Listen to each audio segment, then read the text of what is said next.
जय श्री राम। मुख्यमंत्री मोहन चरण माझीଙ୍କ ଦ୍ୱାରା ଶୁଭାରମ୍ଭ ହେଲା ବିକଶିତ ଗାଁ ବିକଶିତ ଓଡ଼ିଶାର ଯୋଜନା। ତେବେ ଏହି ବିକଶିତ ଗାଁ ବିକଶିତ ଓଡ଼ିଶା ଯୋଜନା ଦ୍ୱାରା ଆମ ପଞ୍ଚାୟତ ଗୁଡ଼ିକରେ କେଉଁ କେଉଁ ଉନ୍ନତିମୂଳକ କାର୍ଯ୍ୟକ୍ରମ ହେବ ତାହା ଆଜି ଆମେ ଏହି ଭିଡ଼ିଓ ମାଧ୍ୟମରେ ସମ୍ପୂର୍ଣ୍ଣ ଅପଡେଟକୁ ପାଇପାରିବା। ତେବେ ଦୟାକରି ଭିଡ଼ିଓକୁ ଲାଷ୍ଟ ଦେଖିବାକୁ ଚେଷ୍ଟା କରନ୍ତୁ, ତେବେ ସମ୍ପୂର୍ଣ୍ଣ ଅପଡେଟକୁ ଆପଣମାନେ ପାଇପାରିବେ। ତେବେ ମୁଁ ପ୍ରଭାତ ଆପଣଙ୍କୁ ସ୍ୱାଗତ କରୁଅଛି ମୋର ୟୁଟ୍ୟୁବ ଚ୍ୟାନେଲକୁ। ଚ୍ୟାନେଲଟିକୁ ନୂଆ ଆସିଥିବାରୁ ଭିଡ଼ିଓକୁ ଲାଇକ୍ ସେୟାର ସବସ୍କ୍ରାଇବ କରି ପାଖରେ ଥିବା ବେଲ୍ ଆଇକନଟିକୁ ପ୍ରେସ୍ କରିବାକୁ ଭୁଲିବେ ନାହିଁ। ତେବେ ସମ୍ପୂର୍ଣ୍ଣ ଅପଡେଟଟି ଦେଖି ନିଅନ୍ତୁ।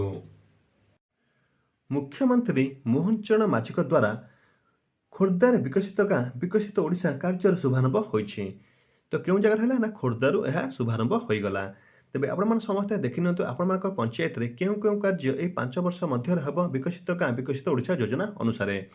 ତେବେ ଆପଣମାନେ ଦେଖିପାରୁଥିବେ ଏଠି ମୁଖ୍ୟମନ୍ତ୍ରୀ ମୋହନ ଚରଣ ମାଝୀଙ୍କ ଦ୍ୱାରା ଖୋର୍ଦ୍ଧାରେ ବିକଶିତ ଗାଁ ବିକଶିତ ଓଡ଼ିଶା ଯୋଜନାର ଶୁଭାରମ୍ଭ ହୋଇଛି।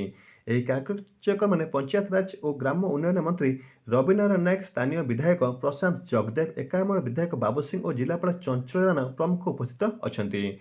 ତାପରେ ଆଉ ମଧ୍ୟ ଜାଣିନେବା କେଉଁ କେଉଁ କାର୍ଯ୍ୟ ଆମର ହେବ। ତ ଓଡ଼ିଶାର କ'ଣ ନା ଓଡ଼ିଶାରେ ଆମର ବିକଶିତ ଗାଁ ବିକଶିତ ଓଡ଼ିଶା କାର୍ଯ୍ୟକ୍ରମ ପ୍ରସ୍ତୁତି ମାର୍ଗଦର୍ଶିକା ଜାରି କରାଯାଇଅଛି। ଜିଲ୍ଲାପାଳ ଓ ବିଡ଼ିଓଙ୍କର ଏହି ମାର୍ଗଦର୍ଶିକା ପଠାଯାଇଅଛି। ଆସନ୍ତା ଫେବୃଆରୀ ମାସ 15 ତାରିଖ ସୁଦ୍ଧା ପ୍ରତି ଗାଁର ସେହି ଅନୁସାରେ 5 ବର୍ଷିଆ ଯୋଜନା ତାଲିକା ପ୍ରସ୍ତୁତ କରି ପଠାଇବାକୁ କୁହାଯାଇଅଛି। କେତେ ବର୍ଷିଆ ନା ପ୍ରତି ଗାଁକୁ 5 ବର୍ଷିଆ ଯୋଜନା ତାଲିକା ପଠାଯାଇଯିବ। 2024-25ରେ ବିକଶିତ ଗାଁ ବିକଶିତ ଓଡ଼ିଶା ପାଇଁ ରାଜ୍ୟ ସରକାର 1000 କୋଟି ଟଙ୍କା ବ୍ୟୟବରାଦ କରିଛନ୍ତି। ନୂଆ ମାର୍ଗଦର୍ଶିକା ମୁତାବକ ଏହି ଟଙ୍କାକୁ ପ୍ରତି ପଞ୍ଚାୟତକୁ ଆବଣ୍ଟନ କରାଯିବ। ନୂଆ ବ୍ୟବସ୍ଥା ଅନୁସାରେ ପଛୁଆ ଓ ଆଦିବାସୀ ବହୁଳ ଅଞ୍ଚଳରେ ଏହି ଯୋଜନାକୁ ସର୍ବାଧିକ ପ୍ରାଥମିକ ଦିଆଯିବ। ତେବେ ଆପଣମାନେ ସମସ୍ତେ ଜାଣିପାରୁଥିବେ ତ ବର୍ଷିକ କେତେ ଆସିବ ନା ହେଉଛି 1000 କୋଟି ଟଙ୍କା ବ୍ୟୟବରାଦ କରାଯାଇଛି। ତ ଏହି 1000 କୋଟି ଟଙ୍କା ପ୍ରତି ପଞ୍ଚାୟତକୁ ବଣ୍ଟାଯିବ ଏବଂ 2024-25 ବିକଶିତ ଗାଁ ବିକଶିତ ଓଡ଼ିଶା ଯୋଜନା ପାଇଁ ଏହା ଏକ ବଜେଟ୍ ଅଛି, କିନ୍ତୁ ଏହି ବଜେଟ୍ଟି 5 ବର୍ଷ ପର୍ଯ୍ୟନ୍ତ କାର୍ଯ୍ୟକାରୀ ହେବ ଏବଂ ସବୁଠାରୁ ଅଧିକ କଥା ହେଉଛି କି ଏହା ଆଦିବାସୀ ଅଞ୍ଚଳର ବେଶୀ ପ୍ରାଥମିକତା ପ୍ରଦାନ କରାଯିବ। ତାପରେ ଆହୁରି ମଧ୍ୟ ଆମେ ଜାଣିନେବା ତ ପୂର୍ବରୁ ଆମମାନେ ସମସ୍ତେ ଜାଣିଛନ୍ତି ଆମ ଓଡ଼ିଶା ନବୀନ ଓଡ଼ିଶା ଯୋଜନା ଅନୁସାରେ ଜଙ୍ଗଲ ଅଞ୍ଚଳ ରାସ୍ତା ତିଆରି ଉପରେ କଟକଣା ଥିଲା।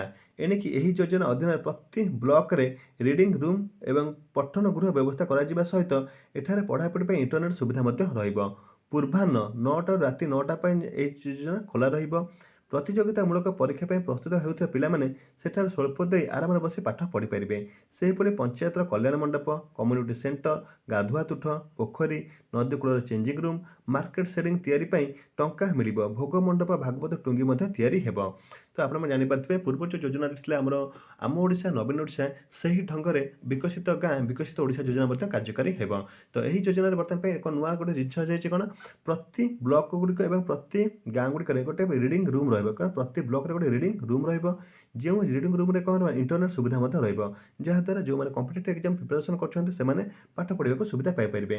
ପୂର୍ବାହ୍ନ 9ଟାରୁ ରାତି 9ଟା ଯାଏଁ ତାହା ଖୋଲା ରହିବ ଏବଂ ସମ୍ପୂର୍ଣ୍ଣ ଅଳ୍ପ ଶୁଳ୍କ ଦେଇ ସେମାନେ ପାଠ ପଢ଼ିପାରିବେ। ଠିକ୍ ଅଛି। ଏବଂ ଆଉ ରହିଲା କ'ଣ କି ଆମମାନେ ଯେଉଁ ରହିଛି ଗାଧୁଆ ତୁଠ ରହିଲା, ପଞ୍ଚାୟତର କଲ୍ୟାଣ ମଣ୍ଡପ ରହିଲା, କମ୍ୟୁନିଟି ସେଣ୍ଟର ରହିଲା, ପୋଖରୀ ନଦୀ କୂଳ ଏ ଯେଉଁ ଡ୍ରେସ୍ ଏକ୍ସଚେଞ୍ଜ ରହିଲା, ମାର୍କେଟ ସେଡ଼ିଂ ରହିଲା, ଭୋଗ ମଣ୍ଡପ ଭାଗବତ ଟୁଣ୍ଡି, ଏହା ପ୍ରତି ମଧ୍ୟ ଏଥିରେ ଗୁରୁତ୍ୱ ଦିଆଯିବ।